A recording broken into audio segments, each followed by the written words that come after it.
जरा सोचिए, रात का सन्नाटा है। कैस्पियन सागर की काली लहरों के बीच एक जहाज धीरे धीरे आगे बढ़ रहा है।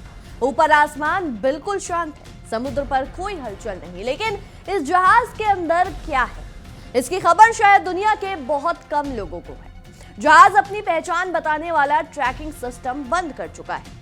समुद्र में उसकी लोकेशन अब सामान्य तरीके से दिखाई नहीं दे रही। वो किसी ऐसे रास्ते से आगे बढ़ रहा है जहां पश्चिमी निगरानी की पहुंच बहुत सीमित है। मंजिल है ईरान। और सवाल है, आखिर इस जहाज में ऐसा क्या है जिसे दुनिया की नजरों से बचाकर पहुंचाने की कोशिश की जा रही है।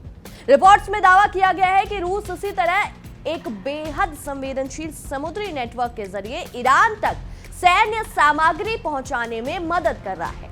आरोपों के मुताबिक इस सप्लाई में टीएनटी विस्फोटक, ड्रोन के पार्ट्स, गोला बारूद शामिल हो सकते हैं। इतना ही नहीं, यूरोपीय सरकार के एक दस्तावेज का हवाला देते हुए यह भी कहा गया है कि सैटेलाइट तस्वीरों से कुछ ऐसी पार्ट्स की मौजूदगी के संकेत मिले हैं जिनका इस्तेमाल बैलिस्टिक मिसाइलों के निर्माण में किया जा सकता है। और अगर ये दावे सही साबित होते हैं तो कहानी सिर्फ रूस द्वारा ईरान को हथियार भेजे जाने की नहीं है। ये कहानी उस ईरान की है जिसके सैन्य भंडार को हालिया अमेरिकी इजराइल संघर्ष में भारी दबाव का सामना करना पड़ा, लेकिन जिसने हार मानने के बजाय अपनी सैन्य ताकत को दोबारा खड़ा करके सामने का रास्ता तलाश लिया। और इस पूरी कहानी में सबसे दिलचस्प बात यह है कि जिस ईरान को अमेरिका लंबे समय से अलग थलग करने की कोशिश करता रहा, जिस ईरान पर प्रतिबंधों की परत दर परत चढ़ाई गई, उसे ईरान के दरवाजे पर आज रूस और चीन जैसे देश अपनी रणनीतिक मौजूदगी बढ़ाते दिखाई दे रहे हैं। यानी वॉशिंगटन ने सोचा था कि प्रतिबंध लगाए जाएंगे, आर्थिक दबाव बनाया जाएगा, ईरान की सैन्य क्षमता को कमजोर किया जाएगा और फिर तेहरान मजबूर होकर अमेरिकी शर्तों के सामने झुक जाएगा। लेकिन कहानी शायद कुछ और ही दिशा में आगे बढ़ रही है, क्योंकि ईरान अकेला नहीं है। उसके पीछे एक ऐसा नेटवर्क बना है जिसमें रूस, चीन और सबसे महत्वपूर्ण बात, ईरान खुद भी अपनी रणनीतिक क्षमता को लगातार दोबारा तैयार करने की कोशिश कर रहा है।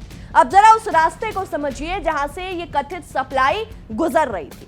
कैस्पियन सागर नक्शे पर देखने पर ये एक विशाल जल क्षेत्र नजर आता है, लेकिन रणनीतिक नजर से देखें तो ये रूस और ईरान के बीच एक बेहद महत्वपूर्ण बैकडोर जैसा है।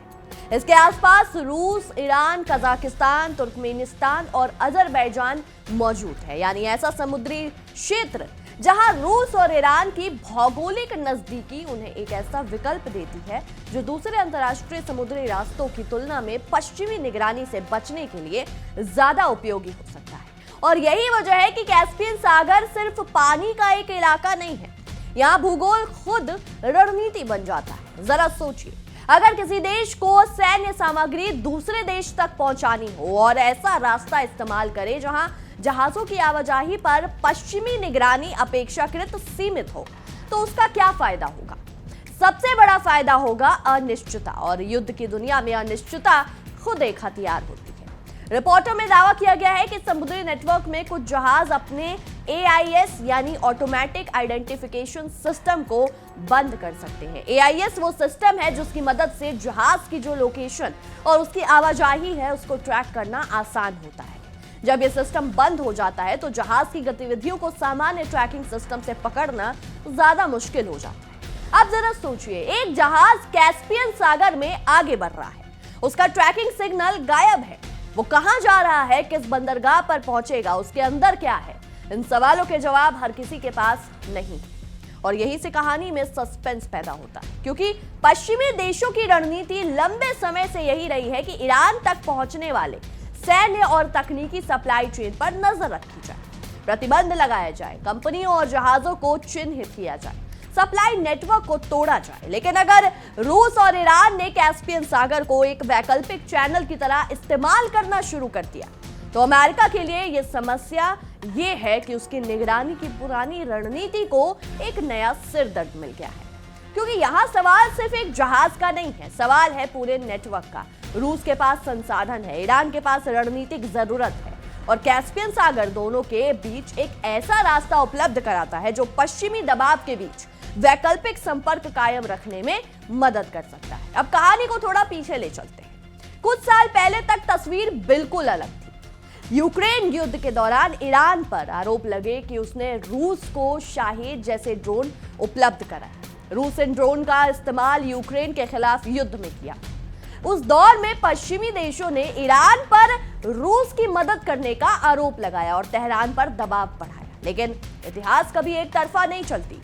आज वही रूस जो उस दौर में ईरान से ड्रोन तकनीक और सैन्य सहयोग हासिल करता दिखाई दे रहा था, अब रिपोर्टों के मुताबिक ईरान की सैन्य क्षमता को फिर से मजबूत करने में मदद करता दिखाई दे रहा है। यानी रिश्ते का समीकरण बदल गया है।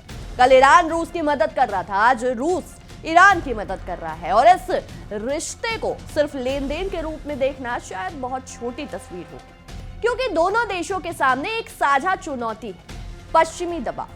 रूस यूक्रेन युद्ध के कारण पश्चिमी प्रतिबंधों से घिरा हुआ है।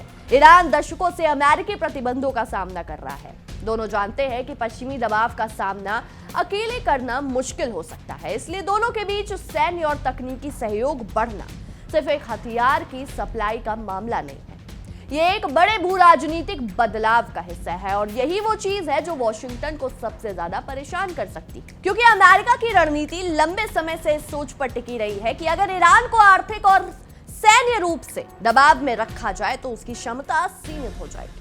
लेकिन अगर ईरान के पास रूस और चीन जैसे ऑप्शंस मौजूद हैं, तो प्रतिबंधों का असर वैसा नहीं रह जाता जैसा अमेरिका चाहता है। अब यहाँ एक और किरदार प्रवेश करता है, चीन, क्योंकि ईरान की कहानी सिर्फ रूस तक सीमित नहीं है। रिपोर्टों के मुताबिक ईरान अपनी बैलिस्टिक मिसाइलों और सैन्य तकनीक में रूस और चीन से मिलने वाले कुछ घटकों और तकनीक का इस्तेमाल कर रहा है। यानी तेहरान सिर्फ अपने पुराने हथियारों को ठीक नहीं कर रहा, वो अपनी पूरी रक्षा सप्लाई चेन को एक नए सिरे से व्यवस्थित यानी मैनेज करने की कोशिश कर रहा है। ईरान की ये रणनीति लंबे समय से दिखाई देती रही है, पश्चिम पर निर्भरता कम करो और पूर्व की तरफ संबंध मजबूत करो। इसे ही अक्सर ईरान की लुक ईस्ट रणनीति के संदर्भ में देखा जाता है। और इस रणनीति का मतलब सिर्फ रूस और चीन से हथियार खरीदना नहीं है, इसका मतलब है तकनीक, नेविगेशन, रडार, निगरानी क्षमता, मिसाइल उत्पादन और सैन्य औद्योगिक सहयोग के अलग अलग क्षेत्रों में विकल्प तैयार करें। रिपोर्टों में यह भी दावा किया गया है कि चीन से ईरान को बिदो नेविगेशन सिस्टम, रडार और निगरानी तकनीक जैसी क्षमताओं में सहयोग मिल रहा है। अगर यह सहयोग लगातार बढ़ता है तो ईरान की सैन्य क्षमता का एक बड़ा फायदा यह होगा कि वो सिर्फ किसी एक पश्चिमी तकनीक सिस्टम पर निर्भर नहीं रहेगा। और यही वो जगह है जहां अमेरिका की पुरानी रणनीति को चुनौती मिलती है, क्योंकि प्रतिबंध तब सबसे ज्यादा असरदार होते हैं जब आपके सामने ऑप्शंस ना हो। लेकिन अगर आपके पास रूस है, चीन है, आपका घरेलू सैन्य उद्योग है और दशकों का प्रतिबंधों के बीच विकसित की गई स्थानीय तकनीकी क्षमता है, तो दबाव का असर पूरी तरह खत्म तो नहीं होता, लेकिन उसकी दिशा बदल जाती है। अब सवाल उठता है, क्या ईरान वास्तव में अपने सैन्य भंडार को इतनी तेजी से फिर भर पा रहा है? इस सवाल का जवाब पूरी तरह सार्वजनिक नहीं है। पश्चिमी खुफिया एजेंसियां भी सार्वजनिक रूप से ये बताने से बचती रही है कि ईरान ने अपने सैन्य स्टॉक को किसी गति से दोबारा तैयार किया है। लेकिन रिपोर्टों में एक दिलचस्प दावा सामने आया।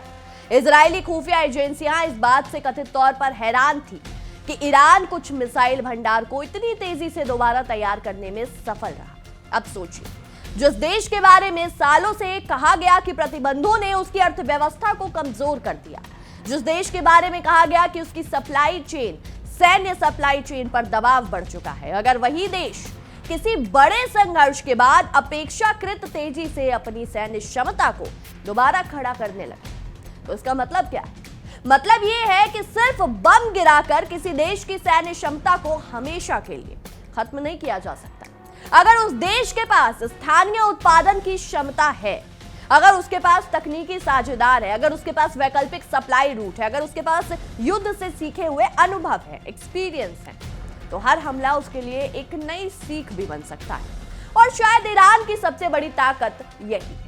ईरान ने वर्षों से प्रतिबंधों के बीच काम करना सीखा है। उसने सीखा है कि पश्चिमी कंपनियों पर निर्भर हुए बिना अपनी जरूरतों को कैसे पूरा किया जाए। उसने सीखा है कि तकनीक को स्थायी स्थानीय स्तर पर कैसे विकसित किया जाए। और उसने ये भी सीखा है कि अगर एक रास्ता बंद हो तो दूसरा रास्ता कैसे ढूंढा जाए। और अब कैस्पियन सागर की कहानी इसी बड़े मॉडल का हिस्सा नजर आती है।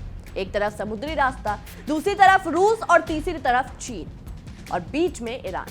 अब जरा इस कहानी को अमेरिका की नजर से देखिए। वॉशिंगटन ने ईरान को कमजोर करने के लिए प्रतिबंध लगाए, ईरान के खिलाफ आर्थिक दबाव बढ़ाया, सैन्य दबाव बनाए रखा, इजराइल के साथ मिलकर ईरानी सैन्य क्षमता पर नजर रखी।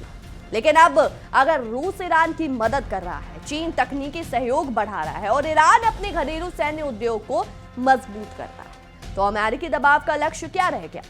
यही सबसे बड़ा सवाल है, क्योंकि किसी देश को घेरने के लिए अगर आप उसके चारों तरफ प्रतिबंधों की दीवार खड़ी कर दें और वो देश उस दीवार के पीछे रूस और चीन के साथ मिलकर नए रास्ते बना ले, तो दीवार जितनी ऊंची होगी उसे पार करने की कोशिश उतनी ही रणनीतिक होती जाएगी। और यही शायद अमेरिका की सबसे बड़ी प्रॉब्लम है। ईरान को अलग थलग करने की कोशिश ने रूस और चीन के साथ उसके संबंधों को और ज्यादा रणनीतिक बना दिया है। अब रूस और ईरान के रिश्ते को देखिए। दोनों देशों की अपनी अपनी परेशानियां हैं। रूस पश्चिमी प्रतिबंधों और यूक्रेन युद्ध में फंसा है। ईरान अमेरिका और इजराइल के दबाव से जूझ रहा है, लेकिन दोनों के लिए एक साझा बात है, वो अपनी रणनीतिक स्वतंत्रता बनाए रखना चाहते हैं। यही वजह है कि सैन्य सहयोग उनके लिए सिर्फ हथियारों का व्यापार नहीं है, ये रणनीतिक साझेदारी का हिस्सा है। रूस को यूक्रेन से ड्रोन तकनीक और क्षेत्रीय सहयोग की जरूरत है। ईरान को रूस से सैन्य तकनीक, उपकरण और राजनीतिक समर्थन की जरूरत हो सकती है। दोनों के हित अलग अलग हो सकते हैं और दोनों के हित अलग अलग होते हुए भी कई जगह एक दूसरे से जुड़ जाते हैं। और जब दो ऐसे देश एक दूसरे के करीब आते हैं जिन्हें अमेरिका अपने दबाव में रखना चाहता है, तो अमेरिकी रणनीति के सामने कई चुनौतियां खड़ी हो जाती हैं। अब यहाँ एक बेहद महत्वपूर्ण बात समझनी होगी। रूस और ईरान के बीच कथित सैन्य सप्लाई की खबरों को लेकर दोनों देशों ने सार्वजनिक रूप से पुष्टि नहीं की। रूस पहले भी ईरान को सैन्य सामग्री देने से रिपोर्टों में इनकार करता रहा है, लेकिन इसलिए कहानी का ये हिस्सा अभी आरोपों, खुफिया आकलनों और रिपोर्टों पर आधारित है। लेकिन अगर रिपोर्टों में किए गए दावे सही साबित होते हैं तो इसका राजनीतिक और रणनीतिक महत्व बहुत बड़ा होगा, क्योंकि तब सवाल सिर्फ ये नहीं रहेगा कि रूस ने ईरान को क्या भेजा। सवाल ये होगा कि रूस और ईरान ने मिलकर पश्चिमी निगरानी से बचने के लिए कौन सा वैकल्पिक नेटवर्क तैयार किया। और यही कैस्पियन सागर को इतना इंपॉर्टेंट बना देता है, क्योंकि कैस्पियन सागर बाकी दुनिया से अलग भौगोलिक क्षेत्र है। ये सीधे किसी महासागर से जुड़ा हुआ पारंपरिक समुद्री रास्ता नहीं है। इसके आसपास मौजूद 5 देशों के अपने सुरक्षा और रणनीतिक हित हैं। 2018 में कैस्पियन सागर की कानूनी स्थिति को लेकर समझौता हुआ, जिसमें इसके तटीय देशों के अधिकार और समुद्री सीमाओं से जुड़े मुद्दों को व्यवस्थित किया गया। इस व्यवस्था ने कैस्पियन को एक खास क्षेत्रीय सुरक्षा ढांचे के भीतर रखा, यानी बाहर की शक्तियों के लिए यहां सैन्य मौजूदगी की गुंजाइश सीमित है। और शायद यही कारण है कि रूस और ईरान के लिए यह इलाका इतना संवेदनशील और महत्वपूर्ण। यह ऐसा क्षेत्र है जहां दोनों देशों के अपने रणनीतिक हित हैं और जहां पश्चिमी सैन्य उपस्थिति सीधे उस तरह नहीं है जैसे दूसरे समुद्री इलाके में दिखाई देती है।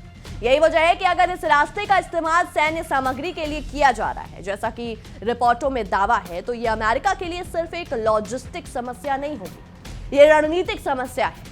क्योंकि अमेरिका किसी जहाज को ट्रैक कर सकता है, लेकिन वो किसी पूरे वैकल्पिक नेटवर्क को इतनी आसानी से खत्म नहीं कर सकता। एक रास्ता बंद होगा तो दूसरा खुल सकता है, एक कंपनी पर प्रतिबंध लगेगा तो दूसरी कंपनी सामने आ सकती है, एक समुद्री रूट पर निगरानी बढ़ेगी तो दूसरी रूट इस्तेमाल किया जा सकता है। और यही प्रतिबंधों की सबसे बड़ी चुनौती है। ईरान ने सालों में यही करना सीखा है। अब कहानी फिर उसी रात के जहाज पर लौटती है, कैस्पियन सागर। जहाज की रोशनी दूर से दिखाई दे रही है, लेकिन उसका ट्रैकिंग सिस्टम शांत है। दुनिया के कुछ हिस्सों में बैठे निगरानी अधिकारी शायद उसकी गतिविधियों का अनुमान लगा रहे हैं, और जहाज धीरे धीरे उस दिशा में बढ़ रहा है जहां ईरान के बंदरगाह है। अगर उस जहाज में सिर्फ सामान्य सामान है तो कहानी खत्म, लेकिन अगर रिपोर्टों में किए गए दावे सही हैं और उसमें सैन्य सामग्री है, तो उस जहाज का सफर सिर्फ एक लॉजिस्टिक मूवमेंट नहीं है, वो एक संदेश है। संदेश कि प्रतिबंधों के बावजूद ईरान तक सप्लाई पहुंचाने के रास्ते मौजूद हैं। संदेश कि रूस और ईरान अपने बीच वैकल्पिक नेटवर्क बना सकते हैं, और संदेश कि अमेरिकी दबाव के बावजूद ईरान अपनी सैन्य क्षमता को दोबारा खड़ा करने की कोशिश जारी रख सकता है। देखिए इंडिया डेली 24/7 अब आपके स्मार्ट टीवी पर। इंडिया डेली मौजूद है सभी डिजिटल प्लेटफॉर्म पर लाइव और लगातार। इंडिया डेली 24/7 हर दिन राष्ट्र को समर्पित।